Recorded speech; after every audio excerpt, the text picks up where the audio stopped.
আচ্ছা বলুন তো, বর্ষাকালে আপনার সবথেকে বেশি পছন্দের কোন জিনিসটা, খিচুড়ি নাকি ইলিশ মাছ? যদি উত্তর ইলিশ মাছ হয় তাহলে ইউটিউবে গিয়ে সার্চ করুন ইলিশ মাছের রেসিপি বাই শম্পাস কিচেন। আর উত্তর যদি খিচুড়ি হয় তাহলে গিয়ে ইউটিউবে সার্চ করুন খিচুড়ি রেসিপিস বাই শম্পাস কিচেন। আর আমার মতো যদি উত্তর দুটোই হয়, অর্থাৎ ইলিশ আর খিচুড়ি দুটোই পছন্দের, তাদের জন্য আজকের এই রেসিপিটা। এই বর্ষার সবচেয়ে সেরা রেসিপি নিয়ে আমি শম্পা, শম্পাস কিচেনের সমস্ত দর্শক বন্ধুদের স্বাগত জানিয়ে আজকের রেসিপি শুরু করছি। ইলিশ খিচুড়ি তৈরি করার জন্য সবার প্রথমে আমাদের একটা মশলা তৈরি করে নিতে হবে। তার জন্য নিয়ে নিয়েছি আমি একটা ছোট্ট বাটি, এর মধ্যে নিয়ে নিচ্ছি 1 টেবিল স্পুন পরিমাণ কালো সর্ষে, আর নিয়ে নেব 1/2 টেবিল স্পুন পরিমাণ রাই সর্ষে,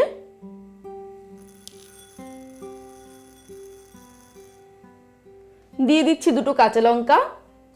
অল্প জল দিয়ে সর্ষেটাকে কিছুক্ষণ ভিজিয়ে রেখে সামান্য নুন দিয়ে আমরা এটাকে কিন্তু একটা পেস্ট তৈরি করে নেব।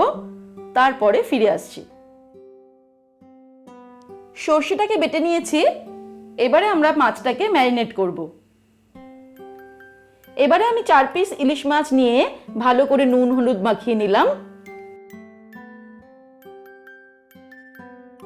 নুন আর হলুদ মাখিয়ে নেওয়ার পরে আমি মাছের মধ্যে দিয়ে দিচ্ছি 1/2 টিস্পুন লঙ্কার গুঁড়ো। এবারে আমি মাছের মধ্যে দিয়ে দিচ্ছি সর্ষে বাটা, যেটা আমি একটু আগেই বেটে নিয়েছি।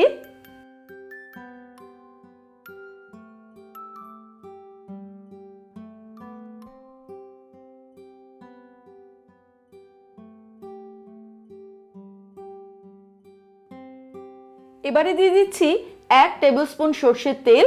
এটাকে কিন্তু সর্ষের তেলই দিতে হবে, অন্য কোনো তেল ব্যবহার করলে চলবে না।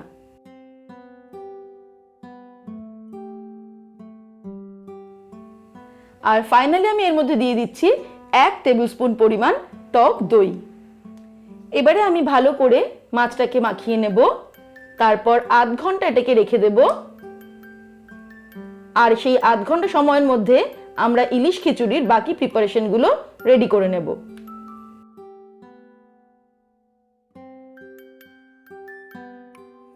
এবারে আমি কড়াই গরম করে তার মধ্যে দিয়ে দিচ্ছি 1/2 কাপ পরিমাণ মুগ ডাল।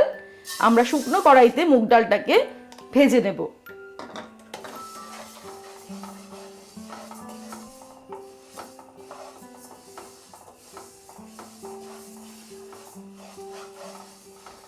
মুগ ডালটা ভাজা হতেই সুন্দর গন্ধ বেরোনো শুরু হয়েছে, আমি ওভেনটাকে অফ করে দিলাম। এবারে আমি এই ডালটাকে একটা অন্য বাটিতে নিয়ে নিচ্ছি। মুগ ডালটাকে ভেজে নেওয়ার পরে আমি এর মধ্যে দিয়ে দিচ্ছি 1.5 কাপ পরিমাণে গোবিন্দভোগ চাল। চাল আর এই ডাল আমি একসঙ্গে ভালো করে ধুয়ে নেব। এবারে বারবার জল পাল্টে ধুয়ে নিতে হবে। তারপরে আমরা এটাকে ভিজিয়ে রাখবো 15 মিনিট। 15 মিনিট ভিজিয়ে রাখার পরে আমরা জলটাকে ঝরিয়ে নেব। ততক্ষণে আমাদের মাছটাও ম্যারিনেট হয়ে যাবে। তারপরে আমি ফিরে আসছি।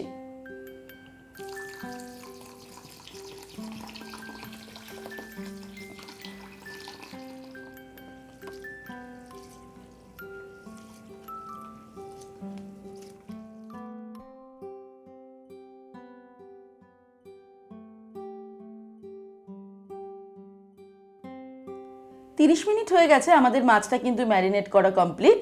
এবারে আমরা রান্না শুরু করব। রান্না শুরু করার আগে আমি একটা বাটিতে এই মাছগুলোকে এইভাবে তুলে নিচ্ছি।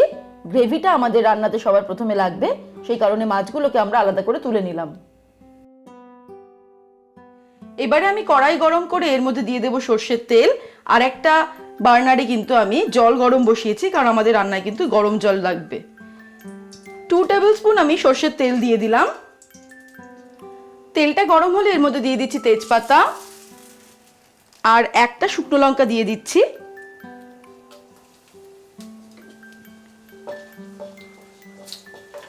তারপরে আঁচটাকে একদম কমিয়ে নিয়ে আমি এই মাছ ম্যারিনেশনের যে গ্রেভিটা সেটা এর মধ্যে দিয়ে দিলাম।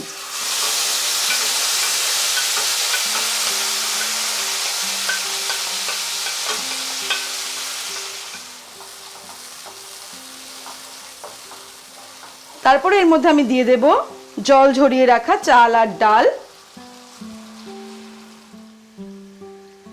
দিয়ে দিচ্ছি 1/2 টিস্পুন পরিমাণ হলুদ গুঁড়ো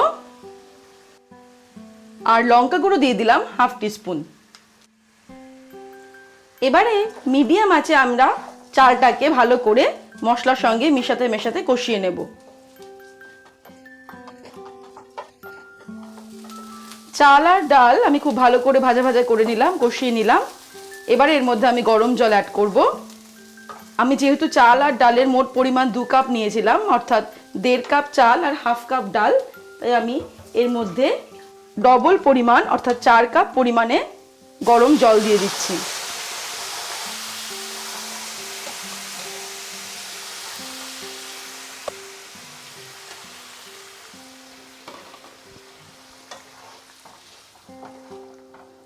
আঁচটাকে বাড়িয়ে দিয়েছি। এর মধ্যে দিয়ে দেবো স্বাদ অনুসারে নুন, হাফ টিস্পুন নুন দিয়ে দিলাম।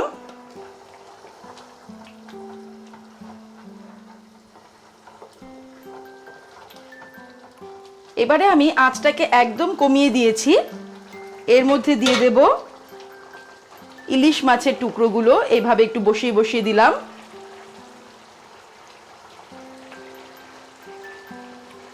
আর কোথায় বসাচ্ছি সেটা কিন্তু একটু খেয়াল রাখতে হবে।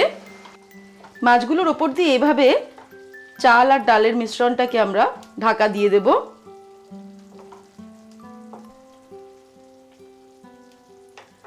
আর 3-4টে কাঁচা লঙ্কা এর মধ্যে দিয়ে দিলাম, তবে ঝালটা নিজেদের স্বাদ অনুসারে দিতে হবে। তারপর এটাকে আমি ঢেকে দিচ্ছি। আঁচটাকে কিন্তু একদম কমিয়ে দিয়েছি।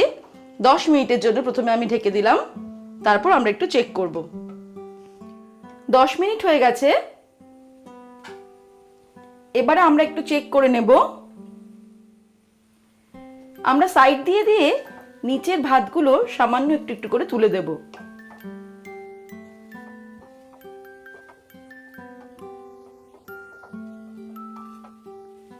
এইভাবে সাবধানে তুলে দিলাম। তবে এটা কিন্তু এখনো কমপ্লিট হয়নি, আমাদের আবারও একটু ঢেকে দিতে হবে। আরো 10 মিনিটের জন্য আমরা এটাকে ঢেকে দেব।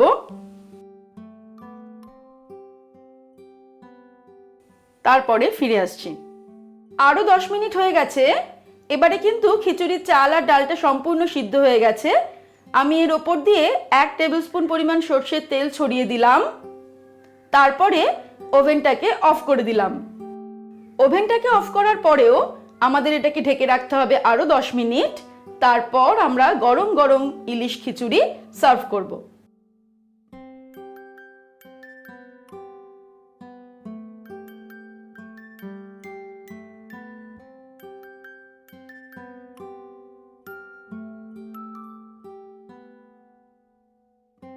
ইলিশ আর খিচুড়ির যুগলবন্দি এই রেসিপিটা যদি বর্ষাকালের সেরা রেসিপি বলে আপনার মনে হয়, তাহলে কিন্তু অবশ্যই রেসিপিটাকে লাইক করবেন এবং আমার আপনার মতো যারা ইলিশ মাছ আর খিচুড়ি পছন্দ করেন তাদের সকলের সঙ্গে রেসিপিটা শেয়ার করতে ভুলবেন না। আর এরকমই দারুণ দারুণ রেসিপির আপডেট পাওয়ার জন্য এক্ষুনি আমার চ্যানেলকে সাবস্ক্রাইব করে নিন ও সাথে বেল আইকনটা প্রেস করে নিন। ভালো থাকবেন, সুস্থ থাকবেন। আমি আবার হাজির হব নতুন নতুন রেসিপির সঙ্গে। নমস্কার।